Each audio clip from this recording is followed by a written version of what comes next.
Hello everyone, यह है learn core Java video series. यह वीडियो सीरीज़ उनके लिए है जो कंप्लीट कोर जावा सीखना चाहते हैं। यह इस वीडियो सीरीज़ का वीडियो नंबर 35 है। इस वीडियो में हम मेथड कॉलिंग इन पॉलीमॉर्फिज्म इस टॉपिक को डिस्कस करेंगे। यानी यदि मेथड को ओवरराइड किया गया है तो कौन सी मेथड कॉल होगी, सुपर क्लास की मेथड या सब क्लास की मेथड, यही इस वीडियो में हम डिस्कस करेंगे। So let us get started. Very first, I would like to create a program so that we can understand this polymorphic method call.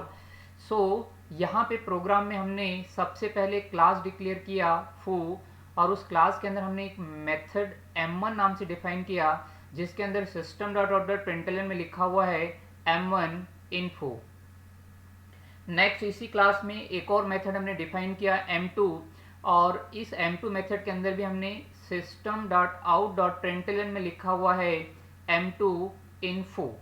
Next इसी प्रोग्राम में हमने एक और क्लास डिक्लेयर किया बार नाम से जिसने एक्सटेंड किया हुआ है फू को।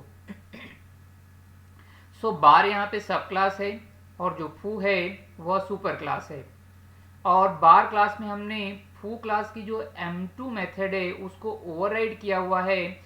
यहाँ पे हमने ओवरराइड करने के लिए मेथड का नेम सेम रखा हुआ है m2, रिटर्न टाइप भी वही रखा है वाइड, और पैरामीटर लिस्ट भी यहाँ पे सेम है।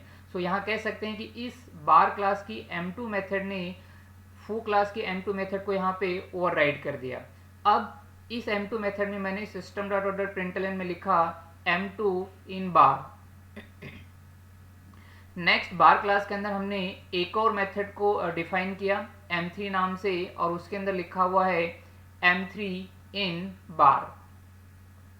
अब इसी में हमने एक और क्लास डिक्लेयर किया डेमो नाम से जो कि मेन क्लास है। यानी हमने इसके अंदर मेन मेथड को डिफाइन किया, और मेन मेथड में सबसे पहले बार क्लास का ऑब्जेक्ट बनाने के लिए लिखा हुआ है बार ref इक्वल न्यू बार। यहाँ पे न्यू बार जो हमने लिखा हुआ है वह बार क्लास का ऑब्जेक्ट है, और ref हमने जो लिखा हुआ है वह बार टाइप का रेफरेंस वेरिएबल है। यानी इस स्टेटमेंट में हमने ऑब्जेक्ट बार टाइप का बनाया हुआ है और रेफरेंस वेरिएबल भी बार टाइप का ही बनाया हुआ है। सो when very first we call the m1 method, for that purpose the statement is written ref dot m1, ये हमने यहाँ पे लिखा हुआ है। सो क्वेश्चन इज कि बार क्लास का रेफरेंस वेरिएबल है और बार क्लास का ही ऑब्जेक्ट भी है, तो m1 मेथड कौन सी कॉल होगी। सिंस बार क्लास के अंदर तो कोई भी m1 मेथड नहीं है, किंतु इसने फू को एक्सटेंड किया हुआ है और फू में m1 नाम से मेथड डिफाइन है। सो यहाँ पे जब आप m1 मेथड को कॉल करोगे सो जो मेथड कॉल होगी वह m1 मेथड कॉल होगी फू क्लास की। नेक्स्ट स्टेट में हमने लिखा हुआ है ref dot m2। Now obviously bar class का ऑब्जेक्ट है तो बार क्लास में m2 मेथड को सर्च किया जाएगा and it is available there. But यहाँ आप यूँ कह सकते हो कि m2 नाम से मेथड तो फू क्लास के अंदर भी डिफाइन है जो कि बार की सुपर क्लास है, किंतु यहाँ पे ऑब्जेक्ट जो है वह बार क्लास का है। सो यह m2 मेथड जो है वह मेथड ओवरराइडिंग का केस है, और यहाँ पे हमने जो ऑब्जेक्ट बनाया हुआ है वह बार क्लास का है।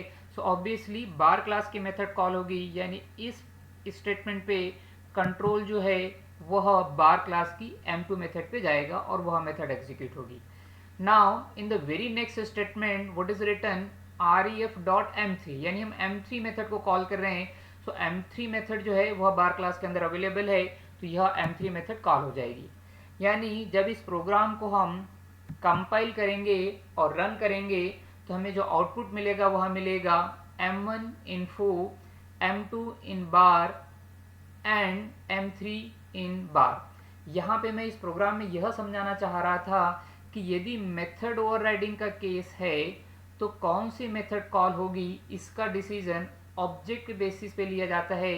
यानी जिस क्लास का ऑब्जेक्ट होगा उस क्लास की मेथड कॉल होगी। इसको थोड़ा सा और हम डिस्कस करें, इसके लिए इस प्रोग्राम में हम थोड़ा सा चेंज करते हैं। अब मैंने मेन मेथड के अंदर ऑब्जेक्ट बनाने के लिए लिखा हुआ है फू ref इक्वल न्यू बार, यानी बार क्लास का ऑब्जेक्ट है और जो रेफरेंस वेरिएबल है वो फू टाइप का है, यानी सुपर क्लास का रेफरेंस वेरिएबल सब क्लास के ऑब्जेक्ट को रेफर कर रहा है जो कि जावा में वैलिड है, there is no problem. So now अब जब हमने m1 मेथड को कॉल किया, सो सिंस अभी हम कंपाइल टाइम की बात कर लें, तो जब आप इस मेथड को कॉल करोगे m1 मेथड को, तो रेफरेंस वेरिएबल फू टाइप का है। कंपाइलर सर्च करेगा कि फू क्लास के अंदर m1 मेथड अवेलेबल है या नहीं। यहाँ मेथड कॉलिंग की बात नहीं हो रही, कंपाइल टाइम की बात हो रही है कि मेथड अवेलेबल है या नहीं। तो m1 मेथड यहाँ पे अवेलेबल है, so there is no problem. फिर m2 मेथड देखेगा कि जो रेफरेंस वेरिएबल है वो फू टाइप का है, तो फू के अंदर m2 मेथड है या नहीं, वो अवेलेबल है। कौन सी मेथड कॉल होगी ये बात का टॉपिक है, अभी अवेलेबल है या नहीं, और वो चेक होगा on the basis of reference. Okay, so यहाँ पे m2 मेथड सुपर क्लास के अंदर अवेलेबल है, सो ठीक है ये स्टेटमेंट भी।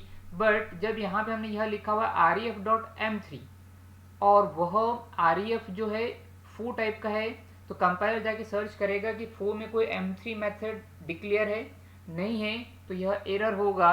यानी इस प्रोग्राम को जब हम कंपाइल करेंगे तो यह स्टेटमेंट तो वैलिड है, यह स्टेटमेंट भी वैलिड है, किंतु जो तीसरा स्टेटमेंट है वह इनवैलिड है। यानी कंपाइल करने के बाद में हमें एक एरर मिलेगा, can not find symbol ref.m3, और यहाँ पे देखो वह m3 मेथड को फू क्लास के अंदर सर्च कर रहा है। Okay, so it's not available, तो यहाँ पे कंपाइल टाइम एरर आ जाएगा। किंतु आप कह सकते हो कि मेथड कॉल जो होती है वह तो ऑब्जेक्ट के बेसिस पे होती है, तो फिर यहाँ पे हमें तो इस मेथड को कॉल करने में सक्षम हो जाना चाहिए था। ओके, सो क्या करें, obviously you can do, only problem is what, यहाँ पे सुपर क्लास का रेफरेंस वेरिएबल सबको रेफर कर रहा है, इसलिए यह कंपाइल नहीं हो रहा है। तो यदि आप चाहते हो कि यहाँ पे आप m3 मेथड को भी कॉल करें, then you have to go for the downcasting. तो यहाँ पे देखें प्रोग्राम में हमने थोड़ा सा चेंज किया, ऑब्जेक्ट क्रिएशन तो वैसे ही रखा हुआ है, फू ref इक्वल न्यू बार, यानी बार क्लास का ऑब्जेक्ट और फू क्लास का रेफरेंस वेरिएबल, सुपर क्लास का रेफरेंस वेरिएबल, सब क्लास का ऑब्जेक्ट। बट मुझे सब क्लास की मेथड को भी कॉल करना है, देन आपको अगेन इसका डाउनकास्टिंग करना पड़ेगा। तो उसके लिए मैंने लिखा बार आर इक्वल, यहाँ पे जिस टाइप में डाउनकास्ट करना है उसको मैंने स्मॉल ब्रैकेट में लिखा, बार टाइप है तो बार लिखा ref। तो यहाँ पे हमने डाउनकास्टिंग किया, यानी हम सुपर से सब की तरफ जा रहे हैं, तो डाउनकास्टिंग किया। और उसके बाद में मैंने लिखा r.m1, r.m2 और r.m3। तो अब यह प्रोग्राम कंपाइल भी होगा और रन भी होगा, यानी r.m1 ऑब्वियसली फू क्लास की m1 मेथड कॉल होगी,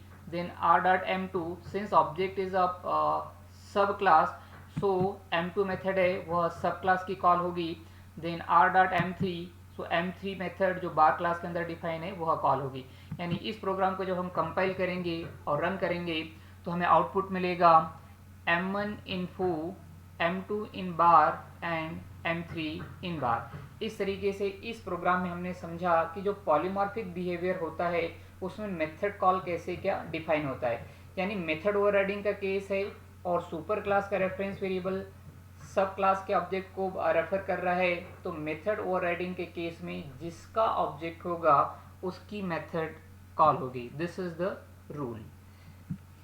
इस तरीके से इस वीडियो में हमने समझा कि पॉलीमॉर्फिक बिहेवियर के केस में मेथड कॉलिंग कैसे क्या डिसाइड होता है।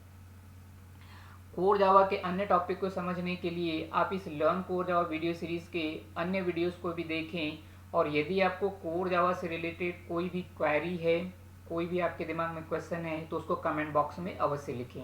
और इसी तरीके के वीडियोस के नोटिफिकेशन को गेट करने के लिए आप इस चैनल को सब्सक्राइब करें। Thanks for watching this video.